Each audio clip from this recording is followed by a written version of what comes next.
Federal agents.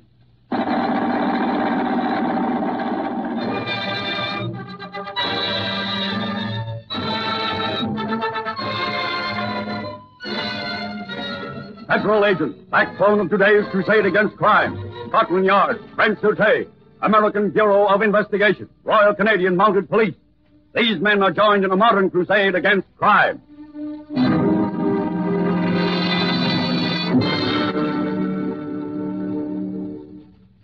A dull, gray spring morning in London.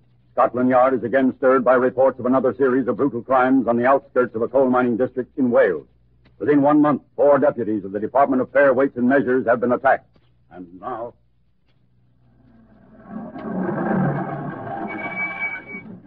Come on, Snooper. Drag yourself out of this truck. Oh, please don't beat me anymore. Oh. No, I won't. Not anymore now. Step on the gas, Harry. Let him lay there and croak.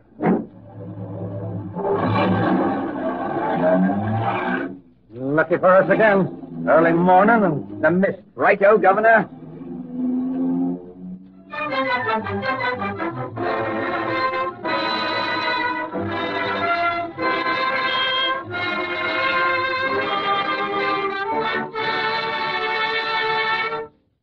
You're an amazing girl, Miss Beale. There's no choice, Inspector. Besides, duty comes first. And then again, I think I'm going to like it. You might not come back. Oh, I must. There's too much life and fun in London I don't want to miss.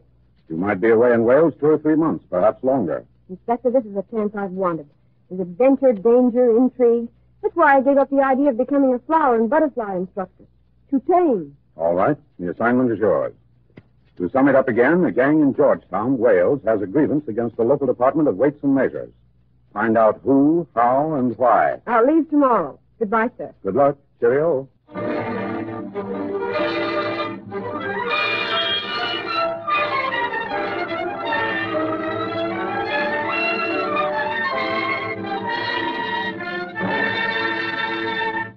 2 days later, Gwen Beale of Scotland Yard arrives in Georgetown, Wales, in the heart of the coal mining district. She assumes the name Sarah Holden, poses as a student of botany and insect life. It's spring. She's come to learn secrets about Mother Nature. Yes? May I see the room for rent? Certainly. Come in, please. This way. It's upstairs. Here we are, this room here. Nothing elaborate, but it's cozy. 10 shillings a week and an extra 10 you can board here. Oh, I think I'll like it.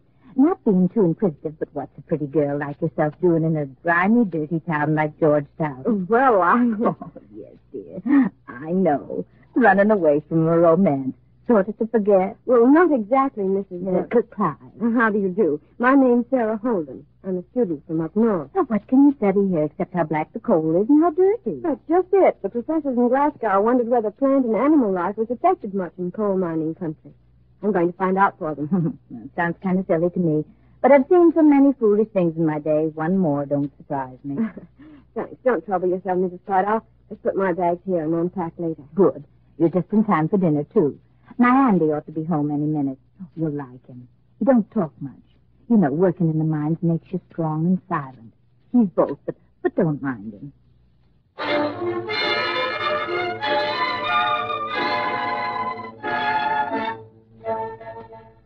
Dinner was very nice. Too bad Mr. Clyde couldn't get home. Late work at the mines, I guess. Night work? Well, sometimes. You see, they've been having a little trouble lately. Oh, explosion? No, worse. Worse? Oh, I'd better get out of Oh, town. nonsense, child. It's not really dangerous. Just some of the men scrapping about policies and prices and things like that. Oh, I hope Mr. Clyde doesn't have any trouble. Don't worry, dear. He can take care of himself. Besides, he's pretty friendly with the foreman of his mine. Oh, well, that makes it easy. Yes, especially when there's any argument about short weights and things like that. Oh, Andy and the boss get along. Well, it's too complicated for me. I think I'll run upstairs and get some sleep. So early? It's only past 10. Yes, but I want to get out in the fields at dawn to pick some flowers that are at their very best under the morning dew. Good night. Good night and sleep well.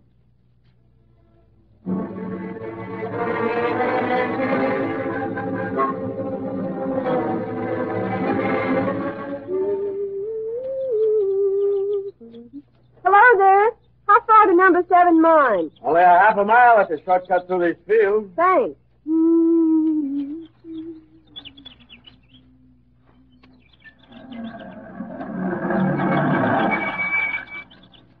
a minute. Not here, Andy. There's a girl over there in the brush. Well, I'm glad you're keeping your eyes open, Harry. Well, Andy, looks so good doing it here with us. Now, let's move on fast. Yeah. Andy.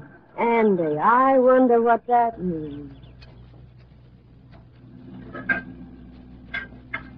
Are you the foreman of mine number 7? Right, lady. What do you want? I'm Sarah Holden. I'm studying down here. Research for the university. Plant life. Interesting. You'll find lots of it near here. That's what I've been told. I do research, too. Flowers. Oh. It's kind of a hobby with me. I like them. It's so different from this grimy business. Tell me more, please. Can't now. That's the whistle for the early shift. Come into town some evening, miss, to the flower shop. Thanks. Goodbye. Bye.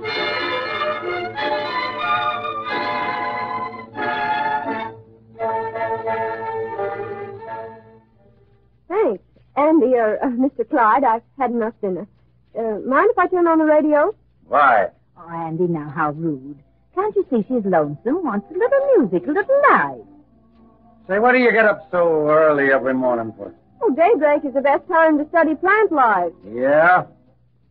This is the Royal Broadcasting Company interrupting this dance music with a special news bulletin. The town of Georgetown, Wales reports that another of its weights and measures inspector has been kidnapped, beaten up, and dumped out of an automobile on the outskirts of town. This officer was picked up an hour later by a passing motorist and is telling his story to Scotland Yard. Keep that infernal machine quiet. Andy. Shut up, you. Excuse me, I'm going to my room. Good night. Now, listen here, young lady.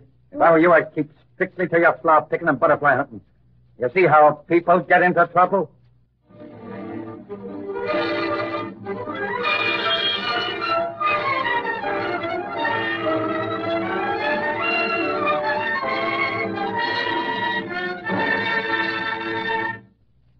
Good girl, Gwen. Then what happened? Inspector, I didn't sleep a wink last night. I was so worried about Andy Clyde. I didn't know whether he'd seen me that morning. Yes, go on. So at 4 this morning, I slipped out of the house and ran to the Georgetown Sheriff's Office. After showing him my credentials, he commandeered the automobile that rushed me here to London. Well, we're still pretty much in the dark about the guilty parties. What do you suggest as the next move? That latest victim is here in London, isn't he? Yes, we've sent him to the hospital. Bad bruises, 2 fractures. Could he describe his assailant? No, What about the car? nothing except that it was some kind of delivery truck. His clothes, are they around?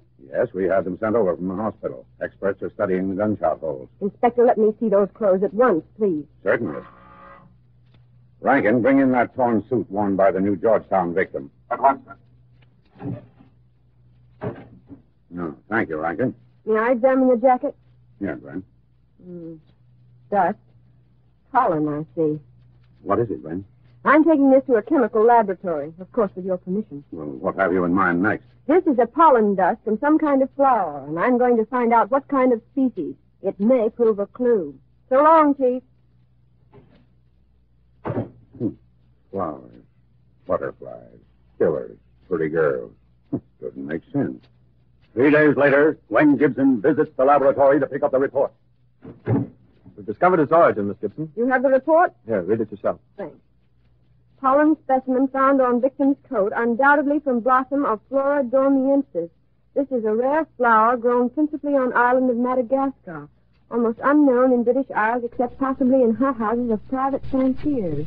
Can be grown in quantities with proper care.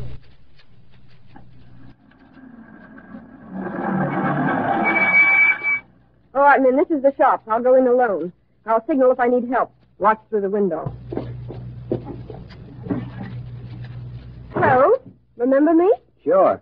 You're the flower girl. You said you'd drop in, but I never Well, expected... here I am, always ready to learn about flowers, about anything. You know, miss, this is a pleasure. Nobody in this dreary town understands me and my love for flowers. That's why I like you. You seem to appreciate nature and beauty the way I do. You spoke of rare flowers. I'd like to see some. Oh, I have one to show you, my specialty. No one in this part of the country but myself has had success with them. They're night lilies from Madagascar. Oh, well, please. Here's one in the flower pot, ready to sell. Isn't she a beauty? Ah, so delicate, so fragrant. Why, hello, Andy. The extra shift through so soon? Hello, boss. Uh-huh. Ah, look who's here. So you sneaked away, eh? You owe me rent and board, lady. I'll pay, both of you. Put up your hands. Uh-huh. And if you move an inch, those men outside the window will stop you. Yes, you're making a mistake. I think not. And if I am, headquarters in London will apologize. But they won't have to. What's your racket? Not mine. It's yours that Scotland Yard is interested in. You can explain those Georgetown sluggings and killings. I should have known about talking to strange women. You got me into this, Stevens. Now get me out. Grand job, Gwen. And now will you dictate your story as you told it to me so we can prosecute at once? All right, Chief. The flower shop was a hobby of Stevens. He thought he could use it as a cover-up for his treachery in the mines. Each day he would short-weight the miners on the coal they turned in. Then he'd keep the difference and pay for himself. When some of the men complained to the authorities, Stevens decided to get rid of the weights and measures inspectors. Here he made his mistake. He shouldn't have used his delivery car to take them for a ride, because the flour dust got in our eyes, the eyes of Scotland Yard.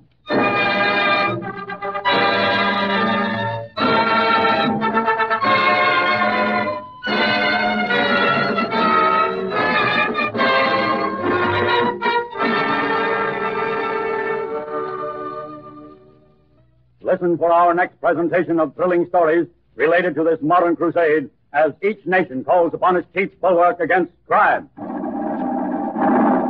Federal agents,